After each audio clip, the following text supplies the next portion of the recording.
আসসালামু আলাইকুম। আমি মোহাম্মদ রিদওয়ানুর রহমান। ইলিমের দুনিয়ায় আপনাদের সবাইকে স্বাগতম। তো আজকে ইনভার্টেড ফাইল বা inverted index, recall and precision নিয়ে আলোচনা করব। তো আমরা শুরু করার আগে প্রথমে যেটা জানবো যে ইনভার্টেড ফাইল বা ইনভার্টেড ইন্ডেক্স। এখন যদি গতানুগতিক সংজ্ঞা দিয়ে যদি আপনাদের বুঝাতে যাই, এটা আসলে অনেকের জন্য কনফিউজিং হয়ে যেতে পারে। তো আমি সরাসরি সংজ্ঞায় যাচ্ছি না, প্রথমে কিছু জিনিস দিয়ে আমরা একটু শুরু করি। ইনভার্টেড ফাইল বা ইনভার্টেড ইন্ডেক্স বোঝানোর জন্য এই জিনিসটা জরুরি। ধরা যাক আমরা একটা সার্চ ইঞ্জিনে গেলাম, ধরেন গুগল আমরা দেখতে পাচ্ছি।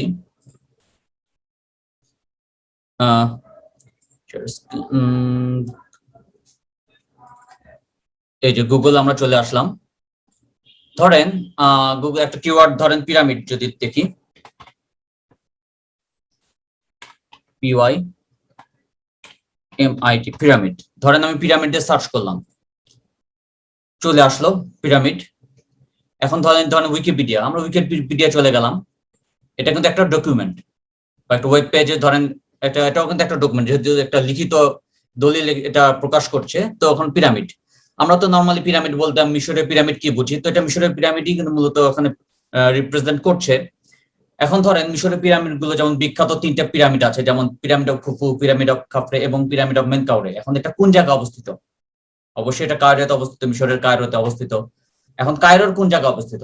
এটা হচ্ছে গিজায় অবস্থিত। এখন আপনি চিন্তা করলেন যে একটু গিজা সম্পর্কে একটু তথ্য নেওয়া যায়, আসলে গিজা জায়গাটা কিরকম। যেহেতু এটা মিশরের গিজায় অবস্থিত এই পিরামিড গুলো, তো একটু গিজা সম্পর্কে জানি। আপনি হয়তো চিন্তা করলেন কিওয়ার্ড হচ্ছে গিজা, GIZA। তখন আপনি কি করবেন, আপনার কম্পিউটারে Ctrl+F, মানে ফাইন্ড আউট করার জন্য Ctrl+F দিলেন। আপনি Ctrl+F, এই যে এখানে ফাইন্ড ইন পেজ, আপনি এখানে গিজা টাইপ করুন, GIZA, Giza as a keyword আপনি টাইপ করলেন গিজা, এন্টার দেন। এই যে এন্টার দেওয়ার পরে কিন্তু এখানে সবুজ রঙের এখানে মার্ক করা আছে, গিজা চলে আসছে। মানে এই প্যারাগ্রাফে আপনি গিজা সম্পর্কে তথ্য পাচ্ছেন। ঠিক আছে, আবার আপনি এন্টার দেন, আরেকটা প্যারাগ্রাফ চলে আসলে, যে এক একটা ডকুমেন্টে কিন্তু শো করছে গিজা, মানে ওয়ার্ড কিন্তু শো করছে। আপনি যেই কাঙ্ক্ষিত ওয়ার্ড সম্পর্কে জানতে চান বা যে বিষয়বস্তু সম্পর্কে জানতে চাচ্ছেন, এটা কোথায় কোথায় আছে, ডকুমেন্টের কোথায় কোথায় এই সম্পর্কে তথ্য দেওয়া আছে, এটা কিন্তু আপনি জানতে পারছেন। আপনি আবার ইন্টার দেন, আবার এখানে চলে আসছে ইন্টার। এখানে প্রত্যেকটা ইন্টার দেওয়ার সময় এই যে আবার চেঞ্জ হয়ে যাচ্ছে, লোকেশন কিন্তু চেঞ্জ হয়ে গিজা কোন কোন জায়গায় আছে ডকুমেন্টের লোকেশন কিন্তু আপনাকে ট্রেস করতে সাহায্য করছে। আবার এখানে চলে আসলো, এভাবে ইন্টার দিতে দিতে আবার শুরুতে, একদম শুরুতে এই জায়গায় গিজা চলে আসছে। ঠিক আছে, ইনভার্টেড ইন্ডেক্স বুঝতে গেলে এই জিনিসটা বোঝাটা জরুরি। ঠিক আছে, এটা তো বুঝতে পারলাম, এটা একটা ওয়েব পেজের থেকে আমরা নিয়ে নিলাম উইকিপিডিয়া। এটা কমনলি যারা ইন্টারনেট সার্চ করেন তারা এটা জানেন, ভালো বুঝেন এটা। তো আবার ধরা যাক, আপনি ধরেন একটা বই থেকে যদি আপনি নেন, এটা একটা বিখ্যাত বই, দ্য বুক অফ থট। এটা রাইটার হচ্ছেন আপনার অ্যালিস্টার ক্রাউলি। আমরা জানি অ্যালিস্টার ক্রাউলি বিশেষ করে যারা ব্ল্যাক ম্যাজিক, কালো জাদু বিদ্যার তত্ত্ব নিয়ে যারা পড়াশোনা করেছেন বা কালো জাদু বিদ্যার ইতিহাস নিয়ে পড়াশোনা করেছেন, তারা তো জানেন অ্যালিস্টার ক্রাউলিকে। আর উনি তো জানেন এজ এ ইংলিশম্যান, একজন ইংলিশ অকাল্টিস্ট বা একজন ব্ল্যাক ম্যাজিশিয়ান বলতে পারেন সহজ ভাষায়, মানে কালো জাদু বিদ্যা চর্চা করতেন ইন্ডিয়া। যাই হোক, এটা উনি ব্ল্যাক ম্যাজিশিয়ান হিসেবেই কিন্তু আসলে বিখ্যাত, কুখ্যাত যেটাই বলেন। উনি বই, এটার উপরে অনেক বইও লিখেছেন, তার মধ্যে বুক অফ থটটা বেশ বিখ্যাত। যারা মূলত ব্ল্যাক কালো জাদুবিদ্যার ইতিহাস নিয়ে যারা পড়াশোনা করেন বা এই বিষয়ে তত্ত্ব নিয়ে যারা স্টাডি করেন, মানে জানার জন্য, তারা অ্যালিস্টার ক্রাউলির নাম শুনিয়ে থাকবেন। তো ওনার একটা বই বুক অফ থট, যেহেতু এটা কালো জাদু বিদ্যা সম্পর্কিত বা ট্যারট কার্ড, যেটা এটা কোনো এক বিভিন্ন ভাবে এটার সাথে জড়িত।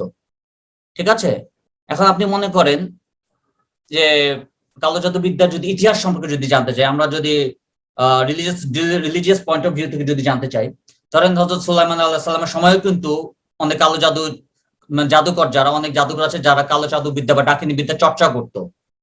এই ইতিহাস থেকে যেটা আমরা জানতে পারি। তো ঠিক আছে, তো ন্যাচারালি এটা যেহেতু একটা তাত্ত্বিক একটা বই পাচ্ছি, কালো জাদু বিদ্যা ট্যারট কার্ড। যাই হোক, অ্যালিস্টার ক্রাউলি যেহেতু লেখা, উনি নিজেই যেহেতু কালো জাদু বিদ্যা চর্চা করতেন বা ডাকিনী বিদ্যা চর্চা করতেন এজ এ ইংলিশম্যান, তো ওনার বইতে আপনি হয়তো চিন্তা করতে পারেন, আচ্ছা হযরত সুলাইমান আলাইহিস সালামের সময় যেহেতু কালো জাদুবিদ্যা চর্চা করতো ওখানকার সেই সময় জাদুকররা, তো নিশ্চয়ই এই সম্পর্কে কোনো তথ্য থাকতে পারবে। হয়তো সুলাইমান আলাইহিস সালামের পিরিয়ডে কেমন ছিল, এই জাদুবিদ্যার অবস্থাটা কিরকম ছিল, তখন আপনি চিন্তা করবেন। ধরেন আপনি এখানে এই জিনিস জানার জন্য আপনি চিন্তা করলেন যে সুলাইমান আলাইহিস সালাম সম্পর্কে জানি, দেখি এই বইটাতে ওনার সম্পর্কে কোনো তথ্য আছে কিনা, এত কিওয়ার্ড। আর ইংলিশে তো সুলাইমান আলাইহিস সালামকে কিন্তু সুলাইমান বলা হয় না, সলোমন বলা হয়। তো আমি দেখবো যে কন্ট্রোল এফ দিলাম, এই কন্ট্রোল এফ এখানে চলে আসছে। এখানে আপনি সলোমন টাইপ করবেন, SOLOMON, সলোমন। আপনি এন্টার দেন। এই যে প্যারাগ্রাফে এখানে চলে আসছে সুলাইমান আলাইহিস সালাম সম্পর্কে এখানে তথ্য কিন্তু পাচ্ছেন এই প্যারাগ্রাফে, এই যে সলোমন। ঠিক আছে, আপনি কিন্তু কিওয়ার্ড দিয়ে সার্চ করে যে জেনে গেলেন পুরো একটা বই। এটা বইটা কিন্তু আপনার 279 পৃষ্ঠার একটা বই, পিডিএফ একটা বই, একটা পিডিএফ ফাইলে ফাইলে এই বইটি কনভার্ট করা হয়েছে। তো এটাতে আপনি পেয়ে গেলেন 55 নম্বর পৃষ্ঠা দেওয়া আছে সলোমন সম্পর্কে জানবেন।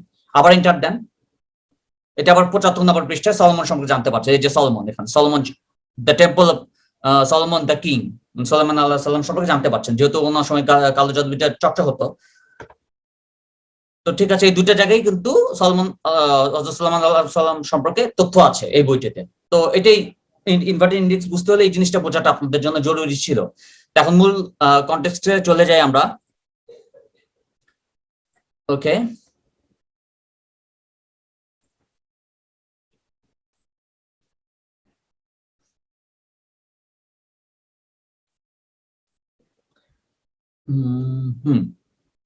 এই যে এখানে একটা সংজ্ঞা দেখতে পাচ্ছেন, ইনভার্টেড ফাইল অথবা ইনভার্টেড ইন্ডেক্স। এটা কিন্তু একই। ইনভার্টেড, এটাকে কিন্তু কেউ ইনভার্টেড ফাইলও বলতে পারে।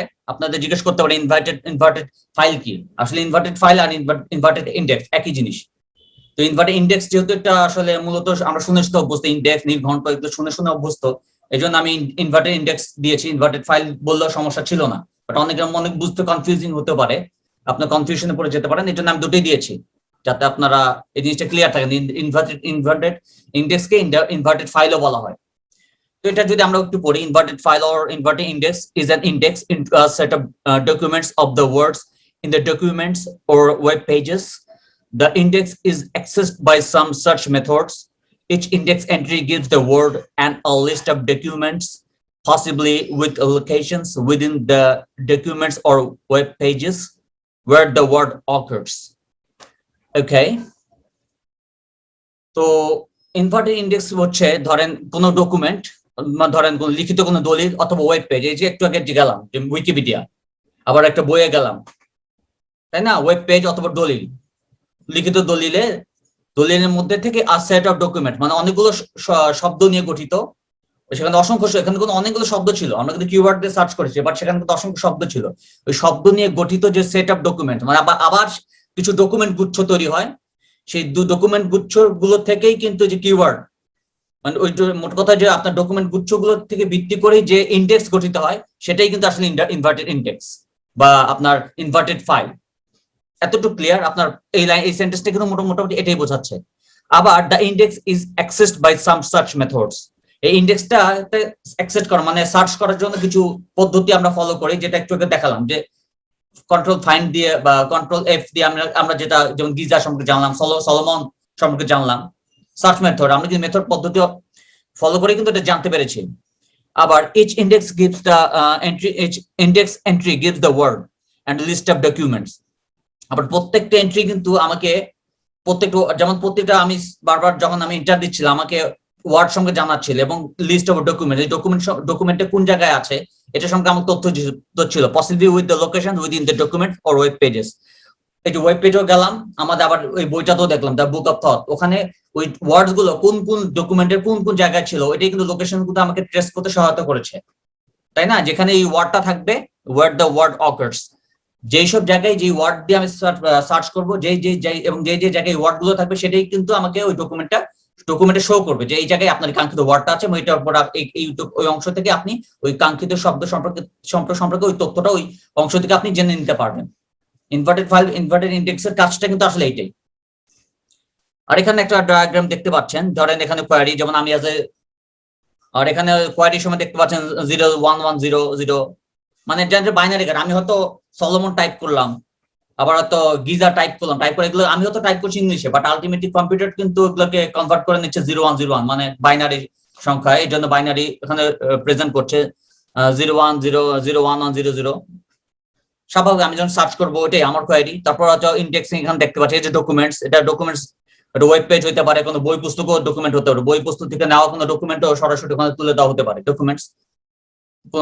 ওয়েব পেজে, যেমন উইকিপিডিয়া তৈরি করতেও কিন্তু যারা তৈরি করেন তারা কিন্তু অনেক তথ্য ঘাটাঘাটি করেন, বিভিন্ন বইপত্র ঘাটাঘাটি করে ঘেটে কিন্তু ওটা তৈরি করেন। যাই হোক, এখানে যে ডকুমেন্টস দেখতে পাচ্ছেন, এই ডকুমেন্টস গুলোও কিন্তু আলটিমেটলি হয়তো আমরা হয়তো ইংলিশ লেটার বা ইংলিশ বাক্য দেখছি, বাট এগুলার রিপ্রেজেন্টেশন বা প্রতিনিধিও কিন্তু আসলে 0101 মানে বাইনারি সংখ্যা এগুলো প্রতিনিধিত্ব করছে। এখানে আমরা দেখতে পাচ্ছি এই যে ডকুমেন্ট রিপ্রেজেন্টেশন এবং কোয়ারি রিপ্রেজেন্টেশন, যেটা আমি আর সার্চ করছি। সার্চ করার পরে আমি যে সার্চ করছিলাম বারবার, যখন গিজার সার্চ করছিলাম আমি কিন্তু ইন্টার দিচ্ছিলাম, মানে কোন কোন জায়গাটা সিরিয়ালি কিন্তু ওটা দেখাচ্ছে। তুমি গিজায় এই প্যারাগ্রাফে পড়াবা, নেক্সট প্যারাগ্রাফে আছে, এরপরে নেক্সট প্যারাগ্রাফে, এইভাবে যে র্যাঙ্কিং ওয়াইজ কিন্তু এটা শো করছিল। আর সেই হিসেবে কিন্তু আমাকে রেজাল্ট গুলো দিচ্ছিল। এই রেজাল্টের উপর ভিত্তি করে কিন্তু আমি আমার ফিডব্যাক দিচ্ছিলাম যে হ্যাঁ, আমি এই জায়গায় তথ্যগুলো পেলাম এই সম্পর্কে, এখন ওটা আমার কাছে কতটা উপকারী, আমি কতটা আমি স্যাটিসফাইড কিনা, এরকম একটা ফিডব্যাক আমি হয়তো দিব, তাই না? আমি স্যাটিসফাইড, আমাকে ওটা স্যাটিসফাই করেছে কিনা এই তথ্যগুলো, ওটার উপর একটা ফিডব্যাক দেখতে পাচ্ছি। আবার জাজমেন্টও দেখতে পাচ্ছি। জাজমেন্টে চলে গেলে আবার দেখা যাচ্ছে এটা আবার রিকল এন্ড প্রিসিশনের আন্ডারে চলে যাচ্ছে। ওটাও আমি আবার পরে ব্যাখ্যা করবো। যা তো এটাই মোটামুটি ওভারঅল ইনভার্টেড ইন্ডেক্সের কাজটা কিন্তু আসলে এটাই। এখন এখানে দেখতে পাচ্ছেন রিদওয়ানস ইনভার্টেড ইন্ডেক্স কনস্ট্রাকশন। ইনভার্টেড ইন্ডেক্সের কনস্ট্রাকশনটা কিরকম এখন এটা একটু জানি আমরা। স্টেপ 1, ধরেন স্টেপ 1 এ ডক 1, ডক 2, ডক 3, ডক 4 আসলে এগুলো ডকুমেন্টসকে সংক্ষেপে ডক 1, ডক 2 মানে ডকুমেন্টস। এখানে আমি এখানে হয়তো একটা সেন্টেন্স বা একটা ফ্রেজ হয়তো দিয়েছি, বাক্য বা বাক্যাংশ আমি তুলে দিয়েছি, কারণ আলটিমেটলি এটা জাস্ট আপনাদের এক্সাম্পল হিসাবে, ছোট একটা এক্সাম্পল হিসেবে বোঝানোর জন্য। কারণ একটা ডকুমেন্টসে ধরেন অনেকগুলো শব্দ, একটা ধরেন বই, এটা পুরাটাই কিন্তু একটা ডকুমেন্ট, পুরা জিনিসটা তো তুলে দেওয়া সম্ভব না, রাইট? অথবা একটা পৃষ্ঠাও যদি পুরো একটা অনেকগুলো বাক্য থাকে, অনেকগুলো শব্দ থাকে, এটাও যদি তুলে দিতে চাই এটা কিন্তু সম্ভব না। তো জাস্ট আপনাদের বোঝানোর স্বার্থে জাস্ট ডকুমেন্ট আমি হয়তো একটা সেন্টেন্স তুলে দিয়েছি বা একটা ফ্রেজ তুলে দিয়েছি, যাতে আপনাদের সহজে বুঝাতে পারি।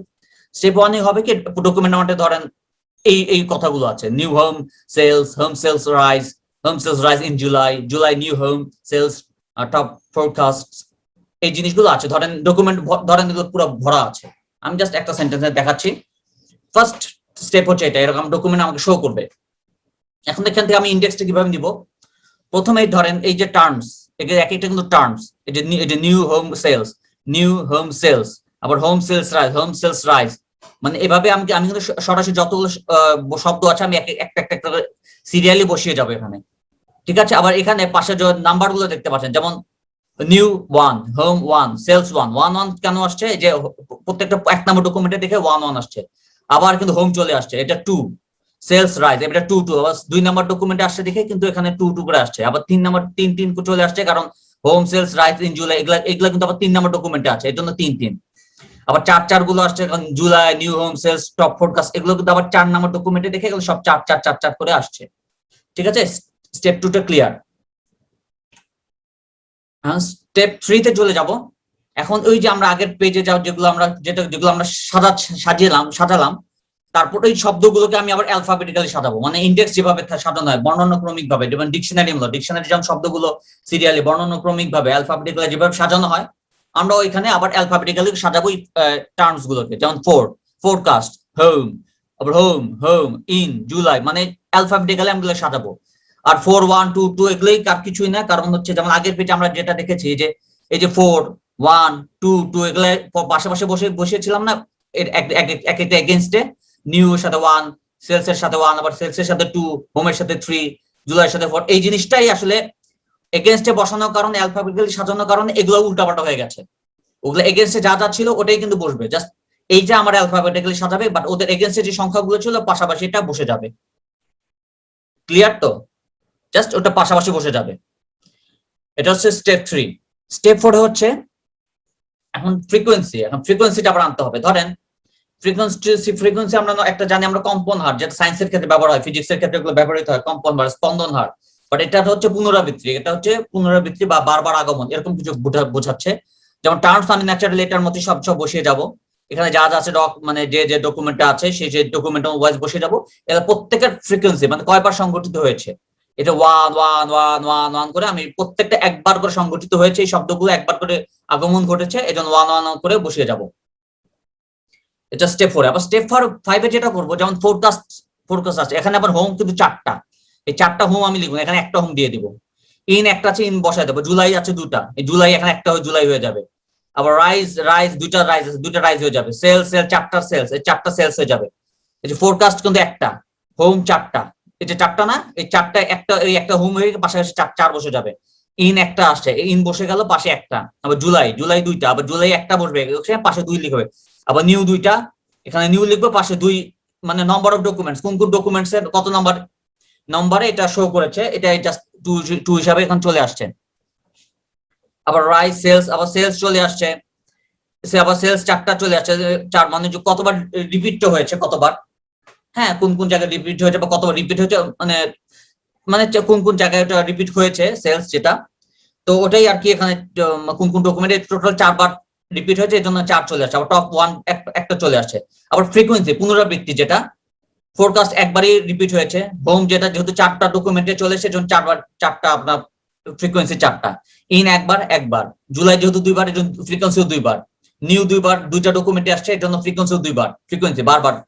রাইস যেহেতু দুইটা ডকুমেন্টে আসছে, এটারও ফ্রিকোয়েন্সি হচ্ছে দুইটা। এরকম আপনার বুঝতে পারেন। এভাবে কিন্তু আপনার ডকুমেন্ট এবং ফ্রিকোয়েন্সি পাশাপাশি দেখা যাচ্ছে যে ডকুমেন্ট সংখ্যা এবং ফ্রিকোয়েন্সি সংখ্যা কিন্তু এখানে একই রকম দেখাচ্ছে, একই দেখাচ্ছে এটা, এবং একই দেখাবে। স্টেপ 6 এ যেটা করবো আমরা, এই যে টার্মস গুলো থাকবে, এটা হচ্ছে ডকুমেন্ট এন্ড ফ্রিকোয়েন্সি একসাথে, ডিএফ, ডকুমেন্ট এন্ড ফ্রিকোয়েন্সি একসাথে, যেহেতু দুটা সংখ্যাই এক ছিল, আগের পৃষ্ঠে যেটা দেখলাম যে 1144 1122 যা যা আছে, এটাও কিন্তু একটা সিঙ্গেল হয়ে যাবে, ডিএফ একসাথে হয়ে যাবে, কারণ দুটা যেহেতু একই নাম্বার, যেহেতু গুলো একই নাম্বার, সেজন্য একই, এটা মার্চ করে এটা 141222, তারপর 41 এটা হয়ে যাবে। আবার পোস্টিংস, যেমন ফোরকাস্ট হচ্ছে 4 এখানে দিয়েছে, কারণ এটা ফোরকাস্ট কিন্তু 4 নম্বর ডকুমেন্টই এটা শো করেছে। যেমন আবার হোম 1 2 3 4 চারটা ডকুমেন্টই কিন্তু হোম সব শব্দটা রয়েছে। যেমন প্রথম পেজে আবার চলে যাই, এই যে ডকুমেন্টে দেখেছেন, এই যে আমি ফোরকাস্টের কথা বলেছিলাম, এই যে ফোরকাস্ট, এটা 4 নম্বর ডকুমেন্টে লেখা ছিল। আবার হোম, এক নম্বর ডকুমেন্টে হোম আছে, 2 নম্বরে হোম আছে, 3 নম্বরে হোম আছে, 4 নম্বরে হোম আছে, এই জন্যই পোস্টিং ওয়াইজ এখন 4টা দেখেছে। জাস্ট এটা তো বুঝলেন আপনারা, এই জন্য এই যে 4টা হোম। আবার ইন, এটা লাল কেন দিয়েছে এটা আমি পরে বলছি। ইন যেহেতু 3 নম্বর ডকুমেন্টে আছে, জুলাই এই শব্দটা আছে আপনার দুইবার, দুই জায়গায় দুইবার যেহেতু হয়েছে, রিপিটেশন হয়েছে, দুইটা ডকুমেন্টে আছে, তো 3 নম্বর ডকুমেন্ট আছে এবং 4 নম্বর ডকুমেন্টে আছে। নিউ শব্দটা আছে, দুইবার রিপিটেশন হয়েছে, 1 নম্বর ডকুমেন্টে আছে এবং 4 নম্বর ডকুমেন্টে এই শব্দটা আছে। ঠিক আছে, তো এক নম্বর হচ্ছে, আর হচ্ছে আপনার 3 নম্বর ডকুমেন্টে চলে আসছে, তার হচ্ছে। আর এই লালের বিষয়টা আসছে এই কারণে, কারণ এখানে আমি কিছু নিচে দেখবেন নন সিলেক্টিভ ওয়ার্ডস আছে, এগুলো যখন আমরা ইম্পর্টেন্ট ইন্ডেক্স করবো, এই শব্দগুলোকে আসলে বাদ দিতে হয়। A, an, and, are, as, at, be, by, from, has, he, এখানে ইন আছে, এগুলো কিন্তু, এটাও কিন্তু নন সিলেক্টিভ ওয়ার্ডস, এগুলো ওয়ার্ডকে বাদ দিতে হয়। আমি কিন্তু এটাকে ধরবো না, এই জন্য এটা লাল দিয়েছে, আসলে এটা বাদ দিতে হয়। যাই হোক, এখানে আপনি দিয়ে দিবেন, সমস্যা নেই। বাট যখন মেন 7 নম্বর ইয়াতে চলে যাবেন, যেমন টার্ম ডকুমেন্ট বা টিডি ম্যাট্রিক্স, এটা যখন আপনারা করবেন, টিডি ম্যাট্রিক্স করার সময় এখানে কিন্তু এই জিনিসটা শো করবে না। আপনাদের সুবিধার্থে আমি এখানে শো করেছি, যদিও কেটে দিয়েছি, ইন 000 আমি কেটে দিয়েছি, ঠিক আছে, এটা কিন্তু কেটে দিয়েছি। বাট আপনারা, মানে আমি কেটে দেওয়া দেখিয়ে দেখেছি, আপনাদের কেটে দেওয়া দেখানোর দরকার নেই, এখানে দেখান, সমস্যা নাই। বাট ফাইনালি যখন টার্ম ডকুমেন্ট ম্যাট্রিক্স করবেন, এখানে আপনারা এটা দেখাবেন। ঠিক আছে, টার্ম ডকুমেন্ট ম্যাট্রিক্সে এই যে এই জিনিসগুলো বসে যাবে, এই ওয়ার্ডস গুলো বসে যাবে, আপনার অ্যালফাবেটিক্যালি বসে যাবে। ডকুমেন্ট 1, ডকুমেন্ট 2, ডকুমেন্ট 3, ডকুমেন্ট 4, যেমন 4 পোস্টিং 4 নম্বরে শো করেছে, এই জন্য এটাকে 1, 4 নম্বর শো করতে 1, আগের 3টা কিন্তু 000। হোম 1 1, হোম যেহেতু 4টাতে শো করেছে হোম শব্দটা, এই যে হোম শব্দটা, এই জন্য হোম লিখে 1 1 1 1। ইনটা তো বাদই যাবে। বা জুলাই দুইটা ডকুমেন্ট 3 আর 4 শো করেছে, যেমন এই জন্য 3 নম্বর এবং 4 নম্বর ডকুমেন্টে যেহেতু শো করেছে, এই জন্য 1 নম্বর ডকুমেন্টে 0, 2 নম্বর ডকুমেন্টে 0, 1 1। আবার নিউ 1 আর 4 এ আছে, নিউ আছে 1 আর 4 এ, নিউ 1 1 নম্বর ডকুমেন্টে 1, আবার 4 2 3 বাদ, 4 নম্বর 2 3 হচ্ছে 0 0, আবার 4 নম্বর ডকুমেন্টে 1। ঠিক এইভাবে এটা সাজাবেন। খেয়াল করেছেন আপনারা, কম্পিউটার ভাষায় যেমন 1 1 0 1 0 1, এখানেও কিন্তু দেখা যাচ্ছে বাইনারি বা দ্বিমিক এক্সপ্রেশন আমরা দেখতে পাচ্ছি, বা দ্বিমিক প্রকাশ আমরা দেখতে পাচ্ছি। যেমন ফোরকাস্ট এগেইনস্ট একটা বাইনারি, যে আপনার রিপ্রেজেন্ট যদিও 001 দেখতে পাচ্ছেন, হোম এর এগেইনস্ট 1 1 1 1, আবার জুলাই হচ্ছে 0011, নিউ হচ্ছে 1001, মানে এটা একটা বাইনারি ভাবেই প্রকাশ করছে। আমরা ওভারঅল দেখতে পাচ্ছি, অনেক সময় এর ক্ষেত্রে বিশেষ 2 হতে পারে, 3 হতে পারে, এই ক্ষেত্রে বিশেষ, বাট এখানে আপনার বাইনারি প্রকাশটা আমরা দেখতে পাচ্ছি। তো যাই হোক, বাইনারি প্রকাশ দেখতে পেলো। এখানে এই যে একটু আগে আমরা দেখালাম যে আমি যেমন একদম শুরুতে আমার প্রেজেন্টেশনের শুরুতেই আমি ওই যে গিজা সার্চ করেছে, সলোমন সার্চ করেছে, এগুলো কিন্তু পরপর শো করেছে as a ranking wise, posting wise কিন্তু শো করে কোন কোন পোস্টিং এ কোনটা আগে আসছে। কোন আমি গিজা সার্চ করলাম, আগে দেখবো যে এটা কোন ডকুমেন্টে আগে আসছে। আবার যখন ইন্টার দিলাম, পরে গিজা সার্চ করছে এটা আবার কোন ডকুমেন্টে আছে, মানে সিরিয়ালি কিন্তু এটা সার্চ করার পর র্যাঙ্কিং ওয়াইজ কিন্তু আমাকে এটা শো করেছে, কিন্তু আমাকে এটা রেজাল্টটা শো করেছে। এখানেও দেখবেন ফোরকাস্ট দিয়ে যদি আপনি ইন্ডেক্সে যদি সার্চ করেন, 1 নম্বর ডকুমেন্টে শো করবে না, 2 নম্বরে শো করবে না, 3 নম্বরে, 4 নম্বরের ডকুমেন্টে গিয়ে শো করবে, ওইটা মানে গিজা। হয়তো গিজা হয়তো 4 নম্বর ডকুমেন্টে আছে, হয়তো 4 নম্বরে শো করেছে, এখানে ফোরকাস্টে 4 নম্বর ডকুমেন্টে। হোম কিন্তু আপনি ইন্টার দিতে থাকবেন, ইন্টার দিয়ে যাবেন, 4টা ডকুমেন্টই শো করবে। ইনতো বাদই এটা দেখানোর দরকার নেই। জুলাই যদি আপনি ইন্টার দিয়ে শো করেন কোন কোন ডকুমেন্ট আছে, জুলাই টাইপ করে আপনি ইন্টার দিয়ে দিবেন ডকুমেন্টে 0000 মানে প্রথম দুটা ডকুমেন্টে শো না করে 11 মানে 3 নম্বর ডকুমেন্ট 4 নম্বর ডকুমেন্টে শো করবে। ঠিক এইভাবেই আপনারা এই জিনিসগুলো সাজাবেন। ইনভার্টেড ফাইল বা ইনভার্টেড ইন্ডেক্স কনস্ট্রাকশনটাই কিন্তু আসলে এরকম। ক্লিয়ার? আর হচ্ছে এবার রিকল এন্ড প্রিসিশন। এগুলো আসলে বাংলা যেটা অনুবাদ এটা ভালো শোনা, রিকল তো আমরা স্মরণ বুঝাই, আসলে রিকল টিকল এগুলো কিছু না, প্রিসিশন এই বিষয়গুলো প্রিসিশন, রিকল প্রিসিশনকে প্রিসিশনই বলবেন। আর অনুবাদ এগুলো করা হয়নি, বিভিন্ন বইতে গাইড বইটাও অনুবাদ করা নেই, আর যে অনুবাদটা পাওয়া যায় এগুলো ভালো অনুবাদ না, এগুলোর সাথে আসলে মিলে না, ওরকম ম্যাচ খায়ও না। তো যাই হোক, রিকল আর প্রিসিশন বিষয়টা হচ্ছে, এটা হচ্ছে আপনার ইন্ডেক্সিং সিস্টেম, যেটা ইন্ডেক্সিং সিস্টেমের বা নির্ঘণ্টীকরণ পদ্ধতির যে আপনার পদ্ধতির যে কার্যকারিতা এবং যে দক্ষতা মূল্যায়নের উদ্দেশ্যে ব্যবহৃত দুটি গুরুত্বপূর্ণ আপনার এটাকে বলা পরিমাপক বা আপনার নির্দেশক বলা হয়। মানে ইন্ডেক্সিং সিস্টেম যেটা হচ্ছে আপনার নির্ঘণ্টীকরণ পদ্ধতির এটা ইফেক্টিভনেস বা কার্যকারিতা এবং এর দক্ষতা, এটা দক্ষতাটা কিরকম, এটা এই জিনিসটার আপনারা করা হয়, আপনার মূল্যায়নের জন্য ব্যবহৃত যে পরিমাপক হিসাবে এদেরকে ব্যবহার করা হয়, মানে এদের পরিমাপ করা হয়, একটা নির্দেশক হিসেবে এগুলো কাজ করে, রিকল এন্ড প্রিসিশন। এখন যদি আমি রিকল জিনিসটা কি এটা যদি জানতে চাই, আমরা যেহেতু নির্ঘণ্টীকরণ রিকল এন্ড প্রিসিশন দুটোই খুব ইম্পর্টেন্ট। এখন রিকল জিনিসটা আমাকে ফার্স্টে যদি বুঝতে যাই, এটা হচ্ছে আপনার প্রাসঙ্গিক যে ডকুমেন্টস গুলো আছে, আপনি যখন সার্চ করেন প্রাসঙ্গিক ডকুমেন্টস এবং উদ্ধারকৃত, আসলে অনেকে কিন্তু রিট্রিভাল যেটাকে পুনরুদ্ধার বলে, আমরা কিন্তু আমাদের এই সিলেবাসে কিন্তু বা বিভিন্ন বইতে উদ্ধারে অনুবাদ করতে গেলে পুনরুদ্ধার কিন্তু বলে, আসলে আমি উদ্ধার বলবো, কারণ পুনঃ শব্দটা বাংলা ডিকশনারিতে পুনঃ শব্দের অর্থ হচ্ছে পুনরায় উদ্ধার, এরকম আসলে বোঝায়, এরকম শোনা যায়, আসলে এটা আমার কাছে ভালো লাগে না। পুনরুদ্ধার মানে পুনরায় উদ্ধার, মানে আবার উদ্ধার করলাম, ভালো লাগে না, আসলে আমি উদ্ধার বলতেই স্বাচ্ছন্দ্য বোধ করছি। আসলে পুনরুদ্ধার ইনফরমেশন রিট্রিভালের বাংলায় আমি তথ্য পুনরুদ্ধারের পরিবর্তে তথ্য উদ্ধার বলা কি আমি শ্রেয় মনে করি। তো যাই হোক, রিকলটা হচ্ছে প্রাসঙ্গিক যে ডকুমেন্টস গুলো, যে প্রাসঙ্গিক ডকুমেন্ট এবং উদ্ধারকৃত প্রাসঙ্গিক ডকুমেন্টের শতকরা হার, এটি হচ্ছে রিকল ইন্ডেক্সিং এর ক্ষেত্রে। আবার প্রিসিশন যেটা হচ্ছে, এটা হচ্ছে আপনার উদ্ধারকৃত ডকুমেন্ট এবং উদ্ধারকৃত প্রাসঙ্গিক ডকুমেন্টের শতকরা হার। বুঝতে পেরেছেন? রিকলটা হচ্ছে সবকটাই প্রাসঙ্গিক, দুটি কিন্তু প্রাসঙ্গিক ডকুমেন্ট এবং উদ্ধারকৃত প্রাসঙ্গিক ডকুমেন্টের শতকরা হার হচ্ছে রিকল। আর প্রিসিশনটা হচ্ছে উদ্ধারকৃত ডকুমেন্ট এবং উদ্ধারকৃত প্রাসঙ্গিক ডকুমেন্টের শতকরা হার। এটি হচ্ছে রিকল এন্ড প্রিসিশনের পার্থক্য। এখন এটার যদি এখন এক্সাম্পলে যাই, প্র্যাকটিক্যাল ব্যবহারে যাই বা ইউজে যাই, ধরেন ইন এ ডেটাবেস, এখানে দেখতে পাচ্ছি in a database there are 70 relevant documents or items, 85 retrieved documents and 30 relevant retrieved documents.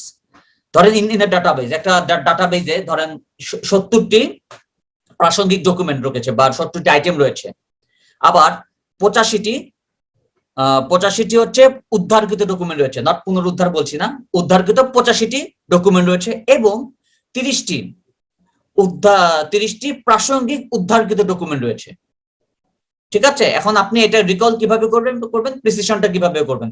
যেমন রিকলের আর রেশিও হার যেটা দেখাচ্ছে, এখানে আপনি ফ্র্যাকশন দেখতে পাচ্ছেন, ভগ্নাংশ হিসেবে দেখতে পাচ্ছেন, নিচে কিন্তু দেওয়া আছে the number of relevant documents in the system, মানে হচ্ছে আপনার রিলেভেন্ট ডকুমেন্ট মানে প্রাসঙ্গিক ডকুমেন্ট, এখানে নিচে হচ্ছে যতগুলো প্রাসঙ্গিক ডকুমেন্ট এটা সংখ্যাটা আপনি দিবেন। এখানে প্রাসঙ্গিক ডকুমেন্ট আপনি 70 দেখতে পাচ্ছেন, পরে নিচে লাইনে দেখতে পাচ্ছেন যে প্রাসঙ্গিক 70 ডকুমেন্টস। আর 30 হচ্ছে আপনার রিলেভেন্ট রিট্রিভ ডকুমেন্ট, মানে হচ্ছে উদ্ধারকৃত প্রাসঙ্গিক ডকুমেন্টস, এখানে 30, আবার এখানে 30 দেখতে পাচ্ছেন। এখানে number of relevant retrieve documents মানে উদ্ধারকৃত প্রাসঙ্গিক ডকুমেন্টস, এখানে হচ্ছে 30। আর ইন্টু 100 বা 100% যেটা দেখতে পাচ্ছেন ইন্টু 100 বা গুণন 100, আপনি এটা ফলাফল যেটা দাঁড়ায় ওভারঅল 42.85%।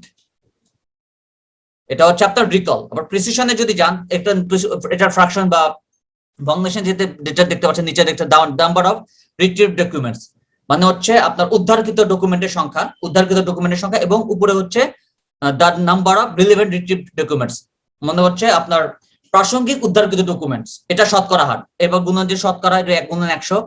এখানে দেখতে পাচ্ছেন যে 30, যে এটা যেমন উপরে 30, এটা হচ্ছে number of relevant retrieved documents, এটা 30 দেখতে পাচ্ছেন। রিলেভেন্ট রিট্রিভড ডকুমেন্টস হচ্ছে আপনার মানে প্রাসঙ্গিক উদ্ধারকৃত ডকুমেন্টের সংখ্যা হচ্ছে 30। আর 85 তো দেখতেই পাচ্ছেন আপনারা, রিট্রিভ ডকুমেন্টস মানে উদ্ধারকৃত ডকুমেন্টস, নিচে হচ্ছে 85। ঠিক আছে, আপনার নিচে উদ্ধারকৃত ডকুমেন্টস 85 আপনারা দেখতে পাচ্ছেন, যেটা শতকরা 100 দিলেন, 100 দিয়ে গুণ দিলেন ইন্টু এটার সংখ্যাটা আসছে 35.29 বা 35.29। তো ক্লিয়ার আপনারা? ঠিক আছে, তো আমরা তাহলে মোটামুটি এতটুকু আপনারা ক্লিয়ার হয়েছেন। রিকল এন্ড প্রিসিশনের আপনারা যে এক্সাম্পলটা দিলাম প্র্যাকটিক্যালি, ওটা আশা করি বুঝতে পেরেছেন। তো আজকে লেকচার আমরা আজকে এই পর্যন্তই। তো সবাইকে ধন্যবাদ, সবাই ভালো থাকবেন, সুস্থ থাকবেন, আল্লাহ হাফেজ।